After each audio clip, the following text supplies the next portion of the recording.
Good morning students. एक बार फिर स्वागत है आपका डेली करंट अफेयर की क्लास में। तो आज के सेशन बात करने वाले हैं 13 जून के लेटेस्ट इंपॉर्टेंट न्यूज़ के बारे में, जो एमसीक्यू के रूप में रहेगा, एग्जाम ओरिएंटेड एनालिसिस रहेगा इस सेशन के अंदर। तो ये सेशन आपके आगे आने वाला एग्जाम एसएससी हो गया, रेलवे हो गया, Delhi police, CRPF, banking, army और स्टेट के अन्य एग्जाम के लिए करंट अफेयर का पोर्शन बहुत महत्वपूर्ण रहने वाला है। तो सेशन के अंत तक जरूर बने रहना, क्योंकि आज का सेशन आपके एग्जाम पॉइंट ऑफ व्यू से बहुत महत्वपूर्ण है।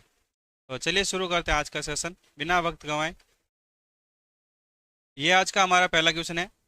23वें फीफा विश्व कप 2026 का उद्घाटन कहाँ किया गया?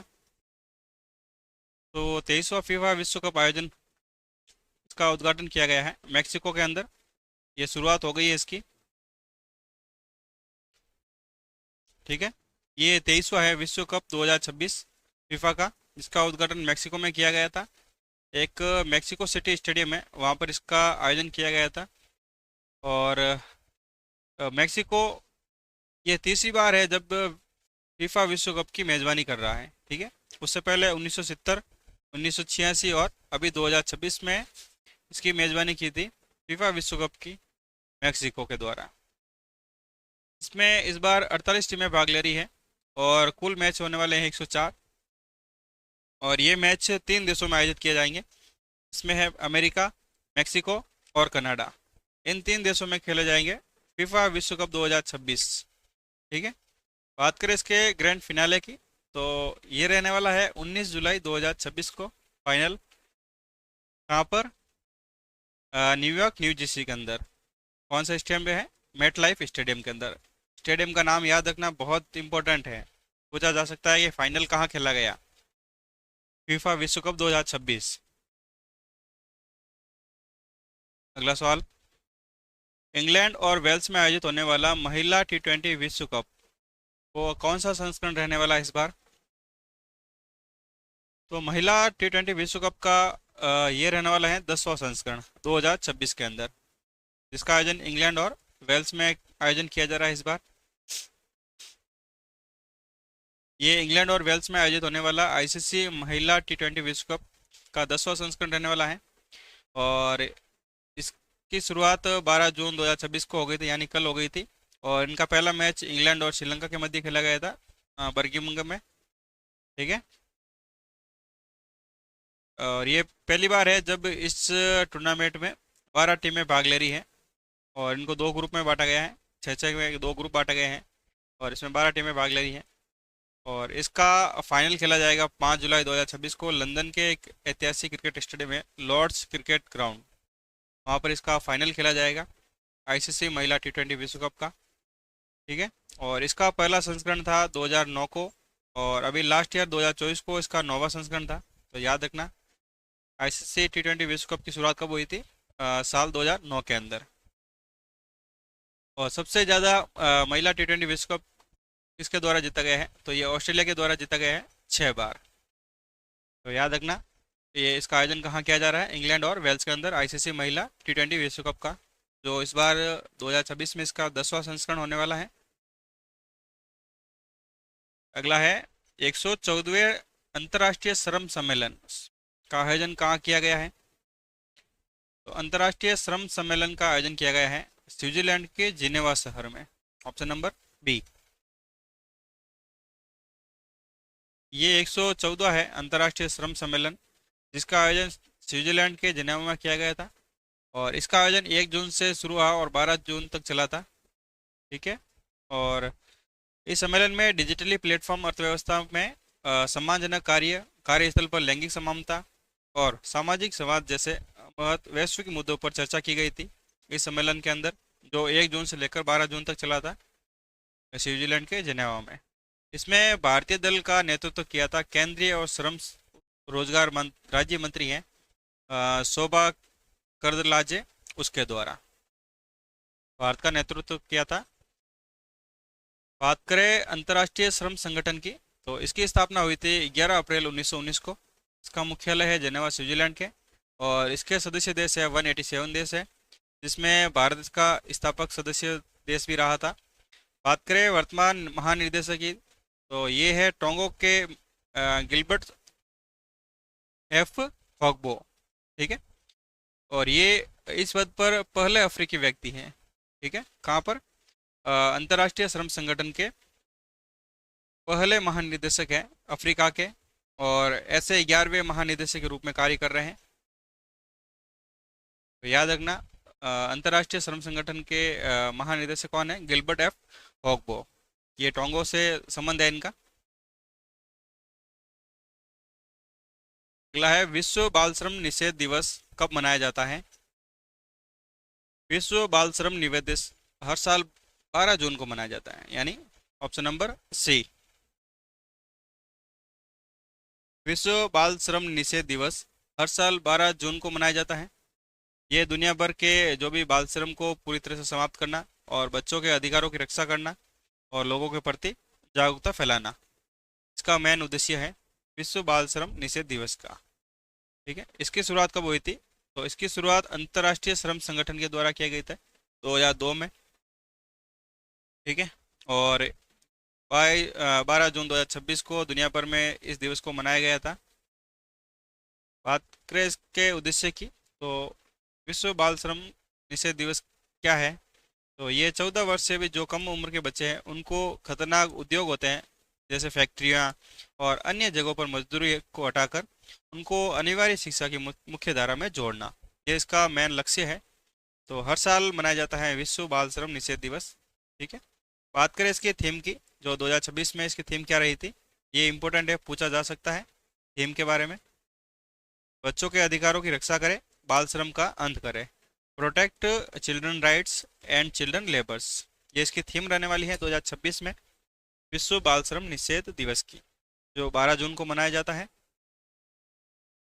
अगला सवाल है, हाल ही में भारत में पहला निजी सैन्य विमान संयंत्र किस विमान के निर्माण के लिए शुरू किया गया है? तो ये कौन सा विमान है जिसका भारत में पहला निजी सैन्य विमान बन गया है, जिसका निर्माण भारत के अंदर ही हुआ था? तो ये विमान रहने वाला है C295 परिवहन विमान। ठीक है, ये एक एयरक्राफ्ट है, ट्रांसपोर्ट एयरक्राफ्ट है। ठीक है, जो भारत में निजी सैन्य विमान के रूप में विकसित किया गया है। ये भारत का पहला है निजी सैन्य विमान नियंत्रण संयंत्र। कहाँ है? गुजरात के वडोदरा में स्थापित किया गया था, वहाँ पर बनाया गया था ये संयंत्र टाटा एडवांस सिस्टम लिमिटेड के द्वारा और एयरबस की साझेदारी के द्वारा। हाल ही में C295 परिवहन विमान का निर्माण किया गया और इसका भी हाल ही में ट्रायल किया गया, तो ट्रायल सफल रहा है, इसकी उड़ान सफल रही है। ठीक है, ये परियोजना मेक इन इंडिया और आत्मनिर्भर भारत अभियान को बढ़ावा देने के लिए एक महत्वपूर्ण कदम है, जिसके द्वारा अभी हाल ही में C295 एयरबस का निर्माण किया गया था टाटा एडवांस सिस्टम लिमिटेड और एयरबस कंपनी के द्वारा। वहाँ पर गुजरात के वडोदरा में। C295 विमान की खासियत क्या है? तो ये एक मध्यम दूरी की सामरिक परिवहन विमान है जिसमें 71 सैनिक और भारी हथियारों को लेकर छोटे और कच्चे रनवे पर भी आसानी से लैंड कर सकता है। तो इसी तरह इसको डिजाइन किया गया है।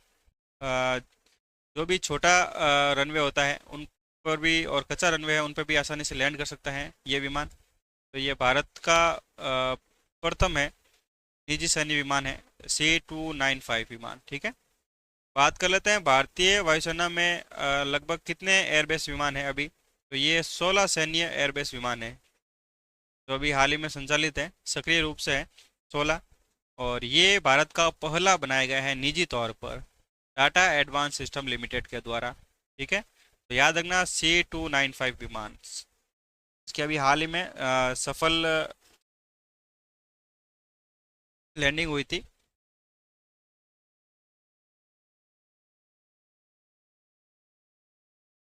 अगला सवाल है, हाल ही में भारत ने किस देश के साथ एक्सरसाइज टाइगर क्रू सैन्य अभ्यास किया था?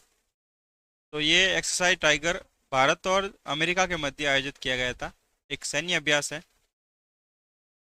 भारत ने संयुक्त राज्य अमेरिका के साथ मिलकर एक्सरसाइज टाइगर क्लॉ एक सैन्य अभ्यास का आयोजन किया गया था। ठीक है, यह अभियान उत्तर भारत के विभिन्न स्थानों पर आयोजित किया गया था और इसका समापन उत्तर प्रदेश के बागपत यानी स्थित एक गरुड़ रेजिमेंट ट्रेनिंग सेंटर है, वहाँ पर इसका समापन किया गया था। बात करें इसके मुख्य उद्देश्य की, तो इसका मुख्य उद्देश्य इन दोनों देशों के वायुसेनाओं के बीच आपसी तालमेल बनाए रखना और आतंकवादी विरोधी अपने को नीतिगत साझा करना का मेन उद्देश्य रहा था इस एक्सरसाइज का। ये इम्पोर्टेंट है। बात कर लेते हैं अन्य सैन्य अभ्यास की जो भारत और अमेरिका के मध्य हर साल आयोजित होते हैं। इसमें सबसे पहला है वज्र प्रहार, दूसरा है युद्ध अभ्यास, कोप इंडिया, मालाबार और टाइगर ट्रम्प। ये कुछ सैन्य अभ्यास है जो भारत और संयुक्त राज्य अमेरिका के मध्य हर साल आयोजित किए जाते हैं। ठीक है, याद रखना, बहुत इंपॉर्टेंट है, इनके बारे में पूछा जा सकता है और पूछा भी गया है। अगला सवाल है विनिमय भूमि बंदरगाह प्रबंधन प्रणाली किसने लॉन्च की है? तो विनिमय भूमि बंदरगाह प्रणाली है प्रबंधन प्रणाली है, ये लॉन्च की गई है अमित शाह के द्वारा।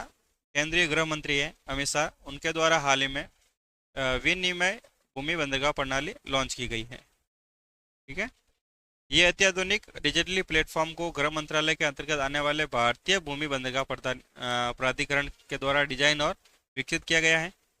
इसके उद्देश्य के बारे में बात करें तो ये अंतर्राष्ट्रीय जमीनी सीमाओं पर स्थित 15 परिचालन भूमि बंदरगाहों पर जैसे माल ढुलाई, वाहनों और यात्रियों की आवाजाही को पूरी तरह से पेपरलेस करना, को सुरक्षित करना और सुव्यवस्थित करना, ये इसका मुख्य उद्देश्य है विनिमय भूमि बंदरगाह प्रबंधन प्रणाली का। ठीक है, जो केंद्रीय गृह मंत्री अमित शाह उनके द्वारा लॉन्च किया गया था। अगला सवाल है सड़क दुर्घटना पीड़ितों की मदद के लिए राहवीर योजना हेतु सड़क मंत्रालय ने किसके साथ साझेदारी की है? तो अभी हाल ही में सड़क मंत्रालय के द्वारा रैपिडो के साथ सड़क दुर्घटना पीड़ित होते हैं उनको बचाने के लिए राहवीर योजना की शुरुआत की गई है। सड़क दुर्घटना पीड़ितों की मदद के लिए राहवीर योजना सड़क केंद्रीय सड़क परिवहन मंत्री और राज्य मंत्रालय हैं उनके द्वारा हाल ही में रैपिडो के साथ साझेदारी की है। केंद्रीय मंत्री है नितिन गडकरी, उन्होंने बताया है कि राष्ट्रव्यापी अभियान की घोषणा की है। इसके साथ रैपिडो के साथ 400 से अधिक शहरों में पहले विशाल कैप्टन चालक नेटवर्क और उनके टेक्नोलॉजी प्लेटफॉर्म का उपयोग करके देश भर में सड़क सुरक्षा और इस योजना के प्रति जागरूकता बढ़ावा देना। ठीक है, इसके लिए सड़क दुर्घटना पीड़ितों की मदद के लिए इसका मुख्य फोकस है कि जो भी दुर्घटना के बाद 1 घंटा होता है गोल्डन आवर, उसके अंदर उनको तुरंत अस्पताल पहुंचाना।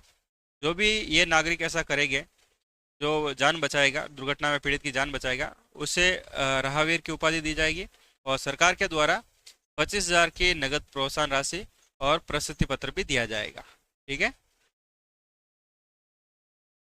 और जो भी दुर्घटना में पीड़ित व्यक्ति है उनको 7 दिन तक अधिकतम 1.5 लाख तक कैशलेस और मुफ्त इलाज की भी व्यवस्था की है सड़क परिवहन मंत्रालय के द्वारा इस योजना के अंतर्गत। ठीक है, तो इसको याद रखना किसके द्वारा लॉन्च की गई है। ये है केंद्रीय सड़क परिवहन और राज्य मंत्रालय के द्वारा किसके साथ साझेदारी की है? रैपिडो के साथ। कौन सी योजना है? राहवीर योजना। ये कुछ इसमें से सवाल बनते हैं 3-4, तो उनको याद रखना, बहुत इंपॉर्टेंट सवाल है। अगला सवाल है हाल ही में किस मंत्रालय ने वन नेशन वन पोर्टल पहल को बढ़ावा दिया है? तो वन नेशन वन पोर्टल को पहल को बढ़ावा दिया है श्रम एंड रोजगार मंत्रालय के द्वारा।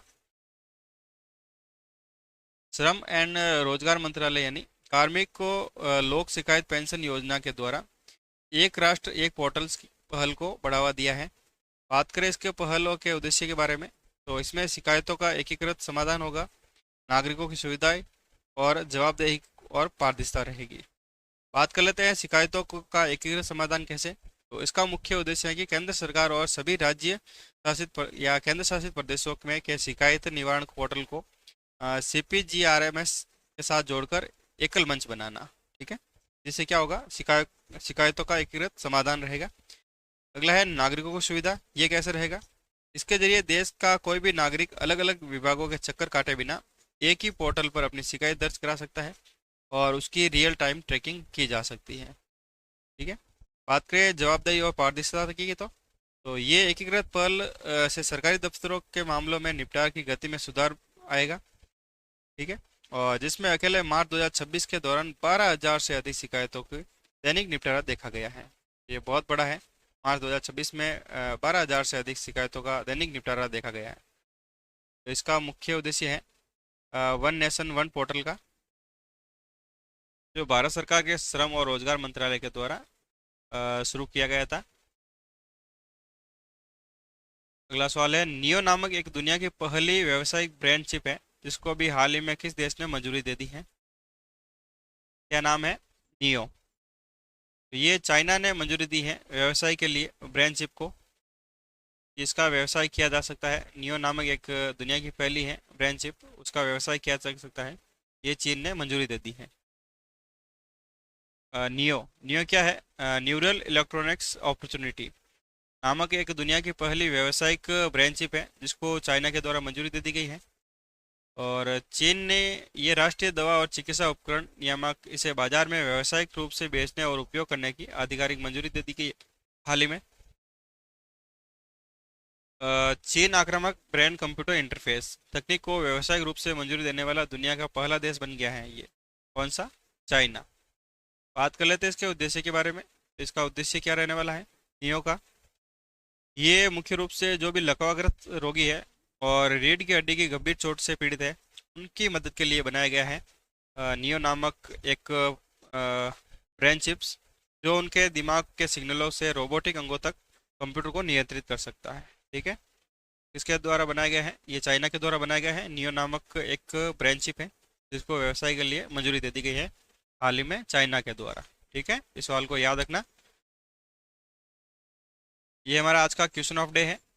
मोनेको ग्रैंड प्रिक्स जीतने वाले इतिहास के पहले युवा फॉर्मल ड्राइवर कौन बने हैं? तो इस क्वेश्चन का आंसर कमेंट करना ज़्यादा से ज़्यादा, क्या रहेगा राइट आंसर इसका, ये हमने करवा रखा है। अगर आपको इस क्लास की पीडीएफ चाहिए तो हमारा टेलीग्राम लिंक दे रखा है डिस्क्रिप्शन बॉक्स में, वहाँ जाके ज्वाइन कर लेना। ठीक है, मिलते हैं अगली क्लास में मॉर्निंग ठीक 7 बजे। तब तक के लिए जय हिंद, जय भारत।